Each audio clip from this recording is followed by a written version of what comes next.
ಹಾಗಾಗಿ ಸೊರಬ ತಾಲೂಕು ಆನ್ವಟ್ಟಿ ಬಳಿ ಇರೋ ಕೋಟಿಪುರಕ್ಕೆ ಭೇಟಿ ನೀಡಿದ್ವಿ. ಇಲ್ಲಿರೋ ಇತಿಹಾಸ ಪ್ರಸಿದ್ಧ ಶ್ರೀ ಕೈಟವೇಶ್ವರ ದೇವಸ್ಥಾನ ನೋಡಿ ಮನಸ್ಸಿಗೆ ಹಾಗೂ ಕಣ್ಣುಗಳಿಗೆ ತುಂಬಾನೇ ಖುಷಿಯಾಯಿತು.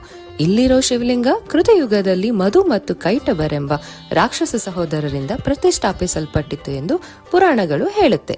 ಕ್ರಿಸ್ತಶಕ 1100ರ ಸುಮಾರಿಗೆ ಹೊಯ್ಸಳ ರಾಜ ವಿನಯಾದಿತ್ಯನ ಆಳ್ವಿಕೆಯಲ್ಲಿ ಈ ದೇವಾಲಯವನ್ನು ನಿರ್ಮಿಸಲಾಗಿದೆ. ಈ ದೇಗುಲದಲ್ಲಿ ಕೂಡ ಬೇರೆ ಬೇರೆ ರಾಜವಂಶದ ಆಳ್ವಿಕೆಯ ಕಾಲದಲ್ಲಿ ಅಭಿವೃದ್ಧಿ ಹೊಂದುತ್ತಾ ಬಂದಿದೆ. ಹೀಗಾಗಿ ಈ ದೇವಾಲಯದ ವಾಸ್ತುಶಿಲ್ಪದಲ್ಲಿ ಹೊಯ್ಸಳ ಚಾಲುಕ್ಯ ವಾಸ್ತುಶಿಲ್ಪದ ಮಿಶ್ರಣ ಕೂಡ ನೋಡಬಹುದು. ಈ ದೇವಾಲಯದ ವಿಶೇಷ ಏನಂದ್ರೆ ಇಲ್ಲಿರುವ 16 ಅದ್ಭುತ ಕಲ್ಲಿನ ಕಂಬಗಳು. ಈ ಕಂಬಗಳಲ್ಲಿ ನಿಮ್ಮ ಪ್ರತಿಬಿಂಬ ನೇರವಾಗಿಯೂ ಮತ್ತು ತಲೆ ಕೆಳಗಾಗಿಯೂ ಕಾಣಿಸುತ್ತೆ.